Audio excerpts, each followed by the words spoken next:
Hello दोस्तों, स्वागत है आपका आपके अपने YouTube चैनल दिसार जीकेजीएस क्लासेस में। दोस्तों, आप सब लोग कैसे हैं? उम्मीद करते हैं आप सब लोग अच्छे होंगे, स्वस्थ होंगे, मस्त होंगे और अपनी तैयारी बेहतरीन तरीके से आप सभी कर रहे होंगे।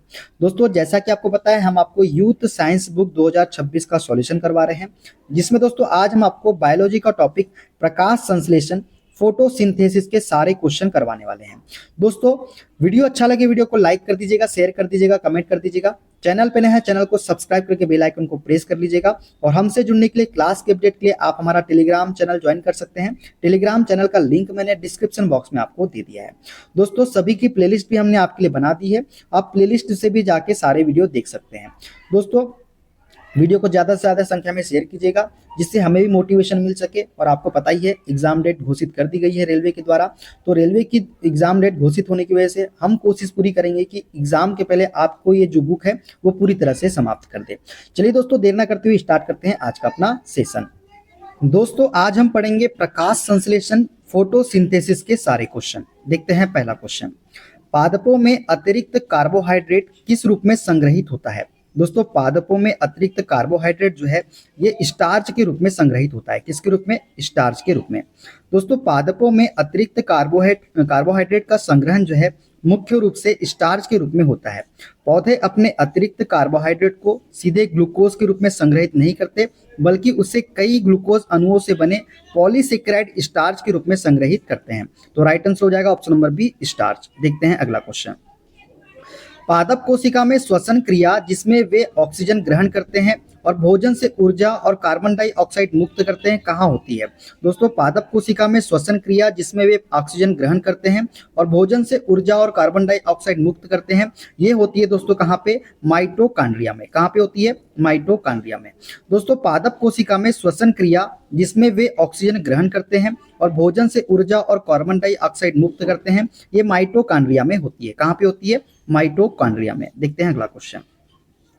प्रकाश संश्लेषण की प्रक्रिया में उत्पादित कार्बोहाइड्रेट ग्लूकोज का क्या होता है? दोस्तों, प्रकाश संश्लेषण की प्रक्रिया में उत्पादित जो कार्बोहाइड्रेट ग्लूकोज है, इसका क्या होता है? तो पहले कार्बोहाइड्रेट का उपयोग ऊर्जा उत्पादन के लिए किया जाता है और शेष को स्टार्च के रूप में संग्रहित कर लिया जाता है। ये इसका करेक्ट आंसर हो जाएगा। दोस्तों, बात करें प्रकाश संश्लेषण की, तो प्रकाश संश्लेषण की प्रक्रिया में क्या होता है? दोस्तों, प्रकाश संश्लेषण की प्रक्रिया में उत्पादित कार्बोहाइड्रेट ग्लूकोज का उपयोग पहले ऊर्जा के लिए करते हैं और शेष ग्लूकोज को स्टार्च के रूप में जमा करके पौधे भविष्य में इस्तेमाल के लिए ऊर्जा का भंडारण करते हैं। प्रकाश संश्लेषण में कार्बन डाइऑक्साइड और जल के बीच रासायनिक क्रिया के फलस्वरूप ग्लूकोज का निर्माण होता है तथा ऑक्सीजन क्या होती है? मुक्त होती है। देखते हैं अगला क्वेश्चन। वह कौन सी प्रक्रिया है जिसके द्वारा स्वपोषी बाहर से पदार्थ लेते हैं और सूर्य के प्रकाश की उपस्थिति इन्हें ऊर्जा के संचित रूप में परिवर्तित करते हैं? तो दोस्तों, वह प्रक्रिया है हमारी प्रकाश संश्लेषण। प्रकाश संश्लेषण में जो होता है, क्या होता है? स्वपोषी बाहर से पदार्थ लेते हैं और सूर्य के प्रकाश की उपस्थिति उन्हें ऊर्जा के संचित रूप में परिवर्तित करते हैं। ठीक है, प्रकाश संश्लेषण वह प्रक्रिया है दोस्तों जिसके द्वारा स्वपोषी बाहर से पदार्थ लेते हैं और सूर्य के प्रकाश की उपस्थिति में उन्हें ऊर्जा के संचित रूप में परिवर्तित करते हैं। ठीक है, देखते हैं अगला क्वेश्चन। निम्न में से कौन सा कथन गलत है, ये हमको बताना है। कथन पहला है दोस्तों, प्रकाश संश्लेषण के अविलेय उत्पादों का वहन स्थानांतरण कहलाता है। ये कथन गलत है दोस्तों। श्वसन रंध्रों के माध्यम से जल की वाष्पीकरणीय हानि है, ये भी कथन दोस्तों हमारा गलत है। तो दोस्तों, प्रकाश संश्लेषण वह प्रक्रिया है जिसके द्वारा स्वपोषी बाहर से पदार्थ प्राप्त करते हैं और सूर्य के प्रकाश की अनुपस्थिति में उन्हें ऊर्जा के संचित रूपों में परिवर्तित करते हैं। ये भी कथन जो है दोस्तों हमारा गलत कथन है दोस्तों। तो समस्त कथन हमारा 1, 2, 3 ये क्या हो जाएंगे? गलत कथन है दोस्तों। सही कथन की बात करें दोस्तों, तो प्रकाश संश्लेषण में विलेय या घुलनशील उत्पादों का वहन स्थानांतरण कहलाता है। वाष्पोत्सर्जन रंध्रों के माध्यम से जल की वाष्पीकरणीय हानि है। वाष्पोत्सर्जन के समय पत्तियों से जल गैसीय या वाष्प के रूप में क्या निकलता है? बाहर निकलता है। और दोस्तों, प्रकाश संश्लेषण वह प्रक्रिया है जिसके द्वारा स्वपोषी बाहर से अकार्बनिक पदार्थ प्राप्त करते हैं और सूर्य के प्रकाश की उपस्थिति में उन्हें ऊर्जा के संचित रूप में परिवर्तित करते हैं। प्रकाश संश्लेषण का रासायनिक समीकरण क्या होता है? ये होता है 6CO2 + 6H2O प्लस सूर्य का प्रकाश, C6H12O6 और O2 गैस, मतलब ऑक्सीजन गैस बाहर निकलती है और ग्लूकोज का निर्माण होता है। तो ये हमारा इसमें से पूछा था दोस्तों कौन सा कथन गलत है, तो ये सभी कथन जो है हमारे गलत हो जाएंगे। ठीक है, देखते हैं अगला क्वेश्चन। प्रकाश संश्लेषण के संबंध में दिए गए कथनों में से कौन सा सही है? पत्तियों में रंध्र प्रकाश संश्लेषण के लिए सूर्य के प्रकाश को अवशोषित करते हैं। प्रकाश संश्लेषण के परिणाम स्वरूप कार्बन डाइऑक्साइड का अपचयन होकर कार्बोहाइड्रेट बनता है। तो जो सही कथन है दोस्तों वो हमारा ऑप्शन बी वाला हो जाएगा। पहला वाला कथन हमारा गलत है दोस्तों। ऑप्शन सी इसका करेक्ट आंसर हो जाएगा, केवल बी। दोस्तों रंध्र का कार्य गैसों का आदान प्रदान करना है। सूर्य के प्रकाश को अवशोषित करना क्लोरोफिल का कार्य होता है, जो कोशिका के क्लोरोप्लास्ट में पाया जाता है। प्रकाश संश्लेषण की प्रक्रिया में CO2 का अपचयन होता है और यह कार्बोहाइड्रेट मतलब ग्लूकोज में परिवर्तित होता है। ये सत्य कथन है दोस्तों। देखते हैं अगला क्वेश्चन। प्रकाश संश्लेषण के उत्पादों को पत्तियों से पौधों के अन्य भागों में किसके माध्यम से ले जाया जाता है? दोस्तों प्रकाश संश्लेषण के उत्पादों को पत्तियों से पौधों के अन्य भागों में जो है फ्लोएम के माध्यम से ले जाया जाता है। किसके माध्यम से? फ्लोएम के माध्यम से। बात करें दोस्तों फ्लोएम के बारे में, तो फ्लोएम एक जटिल ऊतक है जो संवहनी पौधों के भीतर घुलनशील कार्बनिक यौगिकों के लिए परिवहन प्रणाली के रूप में कार्य करता है। यह प्रकाश संश्लेषण के उत्पादों को पत्तियों से पौधों के अन्य भागों तक पहुंचाता है, जबकि जाइलम जो है ये पानी और कुछ पोषक तत्वों को जड़ों से पत्तियों तक पहुंचाता है। कौन? जाइलम। देखते हैं अगला क्वेश्चन। रात के समय प्रकाश संश्लेषण के बिना डैश का उत्सर्जन एक मुख्य विनिमय गतिविधि है। दोस्तों रात के समय प्रकाश संश्लेषण के बिना कार्बन डाइऑक्साइड का उत्सर्जन एक मुख्य विनिमय गतिविधि है। दोस्तों रात के समय प्रकाश संश्लेषण के बिना कार्बन डाइऑक्साइड का उत्सर्जन एक मुख्य विनिमय गतिविधि होती है। देखते हैं अगला क्वेश्चन। निम्न में से कौन सा प्रकाश संश्लेषण में उत्पन्न अपशिष्ट उत्पाद है? दोस्तों प्रकाश संश्लेषण में उत्पन्न अपशिष्ट उत्पाद है हमारा ऑक्सीजन। कौन सा? डी इसका करेक्ट आंसर हो जाएगा। दोस्तों ऑक्सीजन प्रकाश संश्लेषण में उत्पन्न अपशिष्ट उत्पाद होता है। प्रकाश संश्लेषण की अभिक्रिया 6CO2 + 6H2O, तो जिससे ग्लूकोज का निर्माण होता है और ऑक्सीजन अपशिष्ट उत्पाद के रूप में निकलता है। ठीक है दोस्तों, ग्लूकोज क्या होता है? मुख्य उत्पाद होता है कार्बन डाइऑक्साइड, और ये जल की जब अभिक्रिया कराई जाती है तब। ठीक है, देखते हैं अगला क्वेश्चन। पौधों में अपशिष्ट उत्पाद के रूप में ऑक्सीजन कब और कैसे उत्सर्जित होती है? दोस्तों पौधों में अपशिष्ट उत्पाद के रूप में ऑक्सीजन जो है ये दिन के समय जब प्रकाश संश्लेषण की क्रिया होती है उस समय ऑक्सीजन क्या है? अपशिष्ट उत्पाद के रूप में उत्सर्जित होती है। दोस्तों पौधे दिन के समय प्रकाश संश्लेषण के द्वारा अपशिष्ट उत्पाद के रूप में ऑक्सीजन का उत्सर्जन करते हैं। पौधे श्वसन के दौरान ऑक्सीजन ग्रहण करते हैं तथा कार्बन डाइऑक्साइड का अपशिष्ट उत्पाद के रूप में उत्सर्जन करते हैं। किसका? कार्बन डाइऑक्साइड का। देखते हैं अगला क्वेश्चन। पादपों की कार्बन और ऊर्जा आवश्यकताओं की पूर्ति इनमें से किस प्रक्रिया द्वारा होती है? दोस्तों पादपों की कार्बन और ऊर्जा आवश्यकताओं की पूर्ति जो है ये प्रकाश संश्लेषण के द्वारा होती है। किसके द्वारा होती है? प्रकाश संश्लेषण के द्वारा। दोस्तों पादपों की कार्बन और ऊर्जा आवश्यकताओं की पूर्ति प्रकाश संश्लेषण की प्रक्रिया द्वारा होती है, अर्थात सूर्य के प्रकाश में पौधों की कोशिकाओं व जल के संयोग से कार्बन युक्त यौगिकों के निर्माण की प्रक्रिया को हम क्या बोलते हैं? प्रकाश संश्लेषण कहते हैं। यह एक जैव रासायनिक अभिक्रिया है जिसमें CO2 लेने व O2 छोड़ने की क्रिया होती है। किसकी? कार्बन डाइऑक्साइड लेने व ऑक्सीजन छोड़ने की क्रिया होती है प्रकाश संश्लेषण में। देखते हैं अगला क्वेश्चन। प्रकाश संश्लेषण के संबंध में इनमें से कौन सा कथन गलत है? दोस्तों प्रकाश संश्लेषण में जल के अणुओं का हाइड्रोजन और ऑक्सीजन में विभक्त होना शामिल होता है। ये सत्य कथन है दोस्तों। प्रकाश संश्लेषण पर्णहरित क्लोरोफिल द्वारा प्रकाश ऊर्जा के अवशोषण से संबंधित है। ये भी हमारा सत्य कथन है दोस्तों। प्रकाश संश्लेषण में कार्बन डाइऑक्साइड का कार्बोहाइड्रेट में ऑक्सीकरण होता है। ये जो कथन है दोस्तों ये हमारा गलत कथन है। और प्रकाश संश्लेषण प्रकाश ऊर्जा के को रासायनिक ऊर्जा में परिवर्तन से संबंधित है। ये भी हमारा सत्य कथन है। तो गलत कथन हो जाएगा ऑप्शन नंबर सी वाला। ठीक है दोस्तों, बात करें एक्स्ट्रा फैक्ट के बारे में तो दोस्तों प्रकाश संश्लेषण वह प्रक्रिया है जिसमें प्रकाश ऊर्जा रासायनिक ऊर्जा में बदल जाती है। प्रकाश की ऊर्जा का इस्तेमाल करके कार्बन डाइऑक्साइड और पानी से शर्करा जैसे कार्बोहाइड्रेट का संश्लेषण होता है। प्रकाश संश्लेषण में CO2 का ऑक्सीकरण नहीं बल्कि अपचयन होता है जिसमें कार्बोहाइड्रेट बनते हैं। ऑक्सीकरण नहीं होता है दोस्तों, क्या होता है? अपचयन होता है। ठीक है, देखते हैं अगला क्वेश्चन। प्रकाश संश्लेषण के दौरान निम्न में से कौन सी प्रक्रिया नहीं होती है? दोस्तों प्रकाश संश्लेषण के दौरान जो प्रक्रिया नहीं होती है वो है ऑक्सीजन का अवशोषण। ये प्रक्रिया नहीं होती है दोस्तों।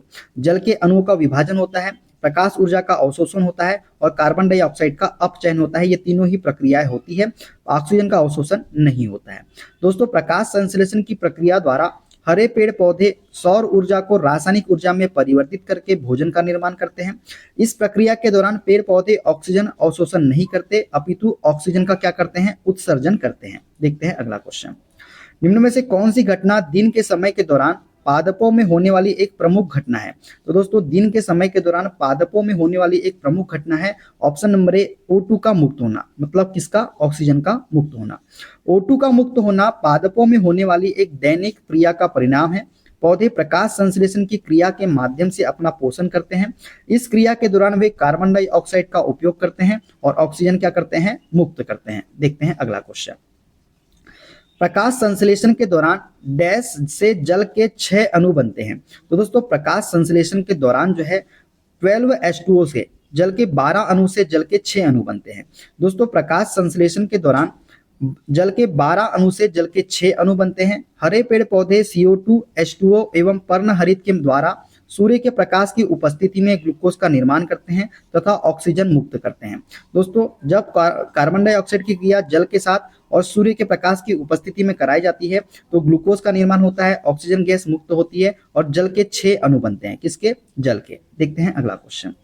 श्वसन की दर प्रकाश संश्लेषण की दर से अधिक होने से पौधे पर क्या प्रभाव पड़ेगा? दोस्तों यदि श्वसन की दर प्रकाश संश्लेषण की दर से अधिक होगी तो पौधे जो है उत्पादित भोजन की तुलना में अधिक भोजन का ऑक्सीकरण होगा, जिससे पोषण के अभाव में पौधा क्या हो जाएगा? सूख जाएगा। तो बी इसका करेक्ट आंसर हमारा हो जाएगा। दोस्तों श्वसन की दर प्रकाश संश्लेषण की दर से अधिक होने पर पौधों पर प्रभाव पड़ेगा।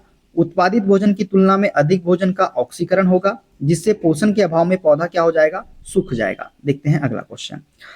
प्रकाश संश्लेषण के दौरान उत्पन्न होने वाला गैसीय अपशिष्ट उत्पाद डैश होता है। दोस्तों प्रकाश संश्लेषण के दौरान उत्पन्न होने वाला गैसीय अपशिष्ट उत्पाद है हमारा ऑक्सीजन। कौन सा? ऑक्सीजन। दोस्तों प्रकाश संश्लेषण के दौरान उत्पन्न होने वाला गैसीय अपशिष्ट उत्पाद ऑक्सीजन होता है। ऑक्सीजन एक रंगहीन स्वादहीन गैस है। इसकी खोज, प्राप्ति अथवा प्रारंभिक अध्ययन में जी प्रिस्टले ने महत्वपूर्ण कार्य किया है। वायुमंडल में इसकी मात्रा जो है 20.95% होती है। ऑक्सीजन भूपर्पटी पर सर्वाधिक मात्रा लगभग 46.6% पाया जाने वाला तत्व है। ठीक है, देखते हैं अगला क्वेश्चन। स्वपोषी पोषण के लिए निम्न में से किसकी आवश्यकता नहीं होती है? दोस्तों स्वपोषी पोषण के लिए किसकी आवश्यकता नहीं होती है? तो ऑक्सीजन की आवश्यकता नहीं होती है दोस्तों स्वपोषी पोषण के लिए। स्वपोषी पोषण के लिए ऑक्सीजन की आवश्यकता नहीं होती है। कार्बन डाइऑक्साइड, जल, क्लोरोफिल, वर्णक और सूर्य का प्रकाश स्वपोषी पोषण के लिए आवश्यक शर्तें होते हैं। ठीक है, देखते हैं अगला क्वेश्चन। प्रकाश संश्लेषण के दौरान संश्लेषित कार्बोहाइड्रेटों को डैश के रूप में संचित किया जाता है। दोस्तों प्रकाश संश्लेषण के दौरान संश्लेषित कार्बोहाइड्रेटों को जो है दोस्तों स्टार्च के रूप में संचित किया जाता है। किसके रूप में? स्टार्च के रूप में। प्रकाश संश्लेषण के दौरान संश्लेषित कार्बोहाइड्रेटों को स्टार्च के रूप में संचित किया जाता है। प्रकाश संश्लेषण की क्रिया पौधे के हरे भागों मुख्यतः पत्तियों में संपन्न होती है। ये भी आपको याद रखना है। देखते हैं अगला क्वेश्चन। निम्न में से कौन रात्रि के समय कार्बन डाइऑक्साइड लेते हैं और एक मध्यस्थ उत्पाद तैयार करते हैं तथा दिन के दौरान क्लोरोफिल ऊर्जा अवशोषित करके उस पर कार्य करके अंतिम उत्पाद बनाते हैं? तो ये है दोस्तों हमारे मरुद्भिद पौधे। मरुद्भिद पौधे जो है दोस्तों ये रात्रि के समय कार्बन डाइऑक्साइड लेते हैं और एक मध्यस्थ उत्पाद तैयार करते हैं तथा दिन के दौरान क्लोरोफिल ऊर्जा अवशोषित करके उस पर कार्य करके अंतिम उत्पाद बनाते हैं। कौन से? मरुद्भिद पौधे। दोस्तों मरुद्भिद पौधों की यदि बात की जाए तो मरुद्भिद पौधे जो है रात्रि के समय कार्बन डाइऑक्साइड लेते हैं और एक मध्यस्थ उत्पाद तैयार करते हैं तथा दिन के दौरान क्लोरोफिल ऊर्जा अवशोषित करके उस पर कार्य करके अंतिम उत्पाद बनाते हैं। कौन से पौधे? मरुद्भिद पौधे। देखते हैं अगला क्वेश्चन। उस भौतिक रासायनिक प्रक्रिया का नाम बताइए जिसके द्वारा पौधे प्रकाश ऊर्जा को रासायनिक ऊर्जा में परिवर्तित करते हैं? तो यह है दोस्तों हमारा प्रकाश संश्लेषण। प्रकाश संश्लेषण वह प्रक्रिया है दोस्तों जिसके द्वारा पौधे प्रकाश ऊर्जा को रासायनिक ऊर्जा में परिवर्तित करते हैं। दोस्तों प्रकाश संश्लेषण वह भौतिक रासायनिक प्रक्रिया है जिसके द्वारा पौधे प्रकाश ऊर्जा को रासायनिक ऊर्जा में परिवर्तित करते हैं। प्रकाश संश्लेषण की प्रक्रिया पादपों की पत्तियों में उपस्थित क्लोरोप्लास्ट के अंदर होता है। किसके द्वारा? किसके अंदर होता है? क्लोरोप्लास्ट के अंदर होता है। ठीक है दोस्तों, देखते हैं अगला क्वेश्चन। निम्न में से कौन सा घटक प्रकाश संश्लेषण के लिए आवश्यक है? दोस्तों प्रकाश संश्लेषण के लिए जो आवश्यक घटक है वो है हमारा कार्बन डाइऑक्साइड, जल, सूर्य का प्रकाश और पर्णहरित क्लोरोफिल। तो सी इसका करेक्ट आंसर हमारा हो जाएगा। दोस्तों प्रकाश संश्लेषण वह अभिक्रिया है जिसमें पौधे सूर्य के प्रकाश का प्रयोग करके प्रकाश ऊर्जा को रासायनिक ऊर्जा में परिवर्तित करते हैं। इस अभिक्रिया में कार्बन डाइऑक्साइड, जल, क्लोरोफिल तथा सूर्य का प्रकाश अनिवार्य तत्व है। देखते हैं अगला क्वेश्चन। पौधों में प्रकाश संश्लेषण की प्रक्रिया के विभिन्न चरण नीचे दिए गए हैं। दिए गए विकल्पों में से कौन सा इस प्रक्रिया के विभिन्न चरणों के सही क्रम को दर्शाता है? तो सही क्रम हो जाएगा दोस्तों हमारा, सबसे पहले होता है क्लोरोफिल द्वारा प्रकाश ऊर्जा का अवशोषण। क्या होता है? सबसे पहले क्लोरोफिल द्वारा प्रकाश ऊर्जा का अवशोषण। उसके बाद प्रकाश ऊर्जा को रासायनिक ऊर्जा में परिवर्तित किया जाता है, तो दूसरा हो जाएगा हमारा बी वाला। उसके बाद दोस्तों जल के अणुओं का हाइड्रोजन और ऑक्सीजन में विभाजन होता है, तो ये तीसरा हो जाएगा। और उसके बाद होता है दोस्तों कार्बन डाइऑक्साइड का कार्बोहाइड्रेट में अपचयन, तो दोस्तों ये हो जाएगा चौथा। तो सी बी ए डी जो है करेक्ट आंसर हो जाएगा ऑप्शन नंबर सी वाला। दोस्तों पौधों में प्रकाश संश्लेषण के सही क्रम है सी, क्लोरोफिल द्वारा प्रकाश ऊर्जा का अवशोषण, उसके बाद प्रकाश ऊर्जा का रासायनिक ऊर्जा में परिवर्तन, उसके बाद जल के अणुओं का हाइड्रोजन और ऑक्सीजन में विभाजन, और उसके बाद होगा कार्बन डाइऑक्साइड का कार्बोहाइड्रेट में अपचयित होना। तो सी बी ए डी जो है इसका करेक्ट आंसर हो जाएगा। देखते हैं अगला क्वेश्चन। क्या होता है जब पादपों को 3 दिन तक अंधेरे में कमरे में रखा जाता है? दोस्तों जब पादपों को 3 दिन तक अंधेरे कमरे में रखा जाता है तो पादपों के स्टार्च संसाधन एकदम समाप्त हो जाते हैं, तो सी इसका करेक्ट आंसर हमारा हो जाएगा। दोस्तों जब पादपों को 3 दिन तक अंधेरे कमरे में रखा जाता है तो पादपों के स्टार्च संसाधन एकदम समाप्त हो जाते हैं, पत्तियां पीली पड़ जाती है और पौधे क्या होते हैं? सूखने लगते हैं। ठीक है, देखते हैं अगला क्वेश्चन। प्रकाश संश्लेषण के प्रयोगों में हम स्टार्च की उपस्थिति को क्यों मापते हैं? दोस्तों प्रकाश संश्लेषण के प्रयोगों में हम स्टार्च की उपस्थिति को इसलिए मापते हैं क्योंकि निर्मित ग्लूकोज स्टार्च में रूपांतरित हो जाता है, इस वजह से। तो सी इसका करेक्ट आंसर हमारा हो जाएगा। दोस्तों प्रकाश संश्लेषण के प्रयोग में स्टार्च की उपस्थिति इसलिए मापी जाती है क्योंकि निर्मित ग्लूकोज स्टार्च में रूपांतरित हो जाता है।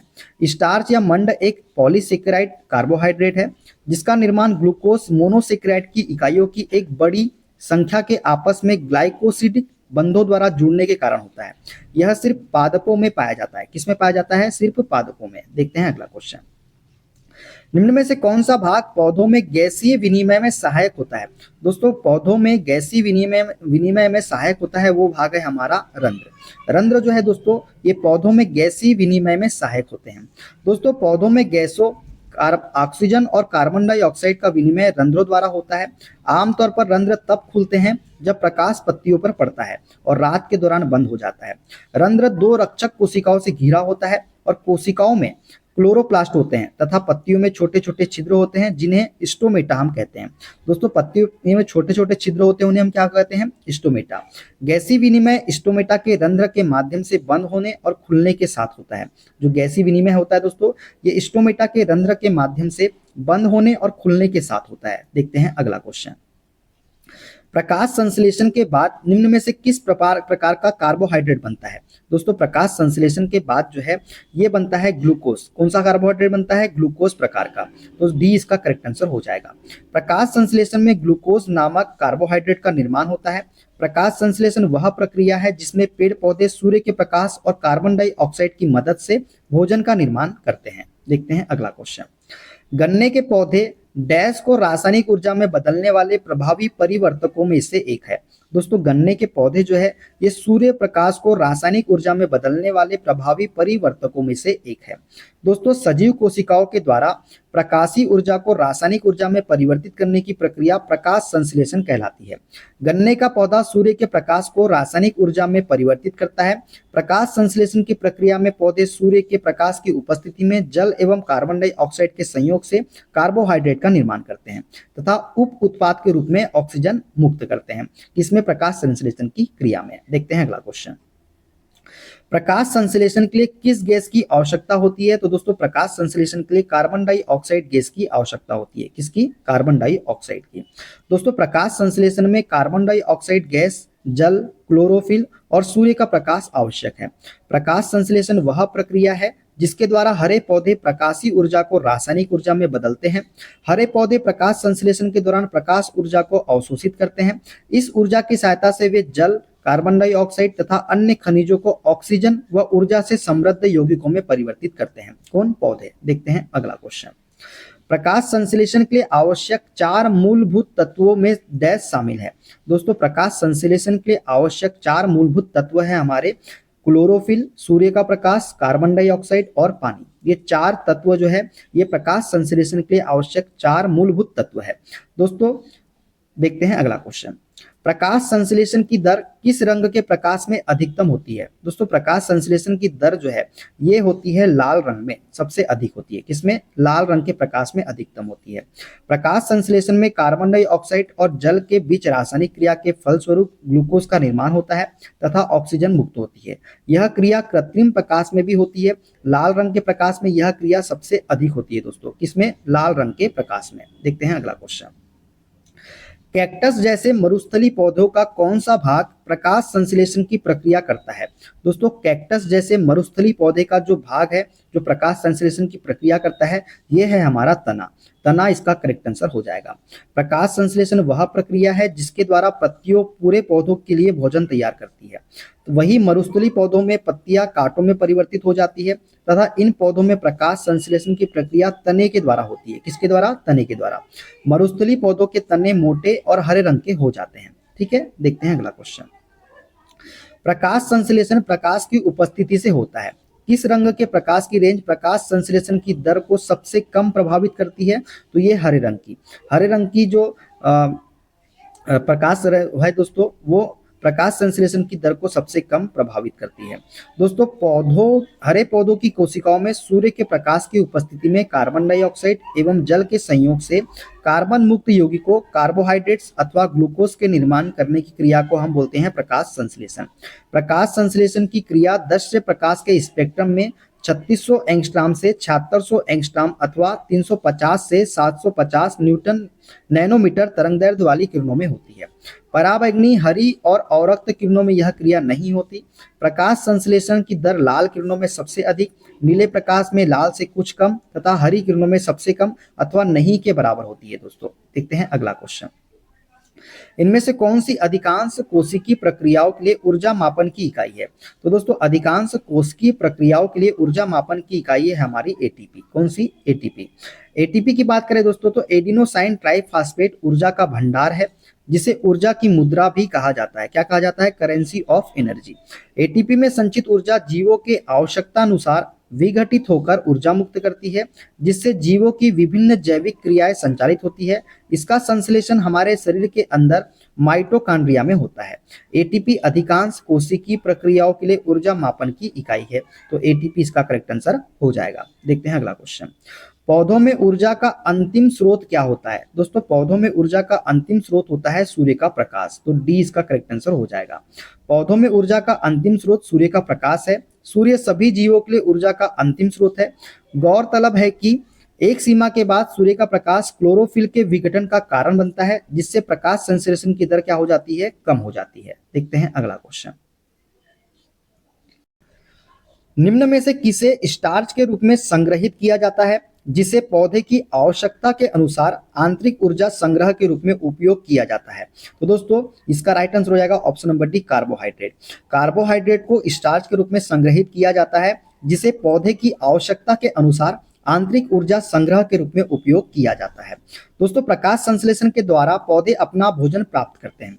पौधों में कार्बोहाइड्रेट स्टार्च के रूप में संग्रहित किया जाता है जिसका उपयोग पौधे अपनी आवश्यकता अनुसार करते हैं। देखते हैं अगला क्वेश्चन, प्रकाश संश्लेषण के दौरान बने उत्पाद कौन कौन से हैं? तो दोस्तों प्रकाश संश्लेषण के दौरान जो उत्पाद बनता है वो है हमारा ग्लूकोज, जल और ऑक्सीजन। ग्लूकोज और जल और ऑक्सीजन जो है ये प्रकाश संश्लेषण के दौरान बनने वाले उत्पाद है।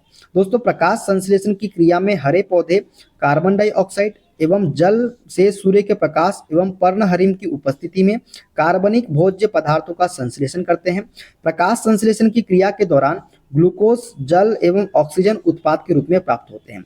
जब दोस्तों कार्बन डाइऑक्साइड की क्रिया जल के साथ कराई जाती है, कब? प्रकाश की उपस्थिति और पर्णहरिम की उपस्थिति में, तो ग्लूकोज का निर्माण होता है, ऑक्सीजन गैस मुक्त होती है और जल का निर्माण होता है। तो ये 3 उत्पाद बनते हैं दोस्तों प्रकाश संश्लेषण की क्रिया में। देखते हैं अगला क्वेश्चन, प्रकाश संश्लेषण की प्रक्रिया में पौधे किस ऊर्जा का उपयोग करते हैं? दोस्तों प्रकाश संश्लेषण की प्रक्रिया में पौधे जो है ये सौर ऊर्जा का उपयोग करते हैं। किसका? सौर ऊर्जा का उपयोग करते हैं। देखते हैं अगला क्वेश्चन, प्रकाश संश्लेषण पौधे के किस भाग में होता है? दोस्तों प्रकाश संश्लेषण जो है ये पौधों के पत्ती और क्लोरोप्लास्ट की मौजूदगी वाले अन्य भागों में होता है। तो बी इसका करेक्ट आंसर हो जाएगा। देखते हैं अगला क्वेश्चन। परपोषित पोषण की एक पद्धति नहीं है। दोस्तों परपोषित पोषण की एक पद्धति नहीं है स्वचालित। स्वचालित जो है ये परपोषित पोषण की एक पद्धति नहीं है। परजीवी, प्राणीसम और मृत पोषित जो है ये परपोषित पोषण की एक पद्धति है। स्वचालित परपोषित पोषण की पद्धति नहीं है। स्वचालित पद्धति पुनः परपोषित नहीं होता। जब कोई जीव अन्य जीव द्वारा बनाए गए भोजन से पोषण प्राप्त करते हैं तो यह परपोषी पोषण कहलाता है, तथा ऐसे जीव जो दूसरे जीव द्वारा बनाए गए भोजन से पोषण प्राप्त करते हैं उन्हें हम परपोषित कहते हैं। क्या बोलते हैं? परपोषित। देखते हैं अगला क्वेश्चन। निम्न में से कौन सी प्रक्रिया कार्बन डाइऑक्साइड वातावरण से हटाती है? तो ये प्रक्रिया है दोस्तों हमारी प्रकाश संश्लेषण। प्रकाश संश्लेषण की प्रक्रिया में कार्बन डाइऑक्साइड जो है वातावरण से हटाती है। पौधे सूर्य के प्रकाश की उपस्थिति में जल एवं वायुमंडलीय कार्बन डाइऑक्साइड के संयोग से प्रकाश संश्लेषण की प्रक्रिया संपन्न करते हैं तथा वातावरण में ऑक्सीजन को मुक्त करते हैं। स्पष्टतः इस प्रक्रिया में वातावरण से कार्बन डाइऑक्साइड कम होता है। ठीक है, देखते हैं अगला क्वेश्चन। किस प्रक्रिया में ऑक्सीजन वायु में मुक्त होती है? तो यह है दोस्तों हमारा प्रकाश संश्लेषण। प्रकाश संश्लेषण प्रक्रिया में ऑक्सीजन वायु में मुक्त होती है। देखते हैं अगला क्वेश्चन। प्रकाश संश्लेषण की प्रक्रिया में जारी होने वाला ऑक्सीजन कहां से प्राप्त होता है? दोस्तों प्रकाश संश्लेषण की प्रक्रिया में जारी होने वाला ऑक्सीजन जो है ये पानी से हमें प्राप्त होता है। कहां से? पानी से। ठीक है, देखते हैं अगला क्वेश्चन। फोटोसिंथेसिस के किस स्तर पर ग्लूकोज का निर्माण होता है? दोस्तों फोटोसिंथेसिस के जो स्तर पर ग्लूकोज का निर्माण होता है वह स्तर है केल्विन साइकिल। केल्विन साइकिल पर जो है दोस्तों ग्लूकोज का निर्माण होता है। दोस्तों प्रकाश संश्लेषण के दूसरे स्तर में केल्विन चक्र के दौरान ग्लूकोज का निर्माण होता है, लेकिन केल्विन चक्र पौधे के क्लोरोप्लास्ट में होने वाली जैव रासायनिक प्रक्रिया की एक श्रृंखला है। एक ग्लूकोज के अणु की रचना के लिए इस चक्र के 6 चक्रों की आवश्यकता होती है। कितने चक्रों की? 6 चक्रों की आवश्यकता होती है एक ग्लूकोज के अणु की रचना के लिए। देखते हैं अगला क्वेश्चन। डैश फाइटोक्रोम का एक प्रशांत रूप है। दोस्तों फाइटोक्रोम का एक प्रशांत रूप है P660। P660 जो है दोस्तों ये फाइटोक्रोम का एक प्रशांत रूप है। दोस्तों फाइटोक्रोम पादपों में पाया जाने वाला एक प्रकाशग्राही वर्णक है। यह प्रकाश के दृश्य स्पेक्ट्रम के लाल और अवरक्त प्रकाश की प्रति संवेदनशील है। किसके प्रति? दृश्य स्पेक्ट्रम के लाल और अवरक्त प्रकाश के प्रति संवेदनशील होता है। कई पुष्पी पौधे इसका उपयोग प्रकाशीय अवधि के आधार पर पुष्पन के समय के नियंत्रण हेतु करते हैं। P660 फाइटोक्रोम का एक अंतर परिवर्तनीय रूप है। देखते हैं अगला क्वेश्चन। निम्न में से कौन सा प्रकाश संश्लेषण के लिए आवश्यक नहीं है? तो दोस्तों ऑक्सीजन जो है ये प्रकाश संश्लेषण के लिए आवश्यक नहीं है। सूर्य का प्रकाश, क्लोरोफिल और कार्बन डाइऑक्साइड जो है ये प्रकाश संश्लेषण के लिए आवश्यक तत्व है, जबकि दोस्तों ऑक्सीजन इसमें क्या होती है? मुक्त होती है। ठीक है, देखते हैं अगला क्वेश्चन। प्रकाश संश्लेषण की प्रक्रिया में मदद करने के लिए हरी पत्तियों में कौन सा पदार्थ मौजूद होता है? तो दोस्तों क्लोरोफिल मौजूद होता है प्रकाश संश्लेषण की प्रक्रिया में मदद करने के लिए हरी पत्तियों में। देखते हैं अगला क्वेश्चन। पौधों में शर्करा का सामान्य प्रवाही रूप डैश है। दोस्तों पौधों में शर्करा का सामान्य प्रभावी रूप जो है वो है हमारा सुक्रोज। तो सी इसका करेक्ट आंसर हो जाएगा। पौधों में शर्करा का सामान्य प्रभावी रूप सुक्रोज है और सुक्रोज का फार्मूला क्या होता है? C12H22O11 जो है ये सुक्रोज का फॉर्मूला है। ठीक है, आपको याद रखना है। ठीक है दोस्तों, ये थे आज के सारे क्वेश्चन। यहाँ पे ये टॉपिक समाप्त होता है। वीडियो कैसा लगा कमेंट बॉक्स में जरूर बताइएगा। वीडियो अच्छा लगे दोस्तों वीडियो को लाइक कर दीजिएगा, शेयर कर दीजिएगा, कमेंट कर दीजिएगा। चैनल पे नए हैं चैनल को सब्सक्राइब करके बेल आइकन को प्रेस कर लीजिएगा। मिलते हैं अगले वीडियो में दोस्तों, अपना ख्याल रखिए। Okay bye bye, take care.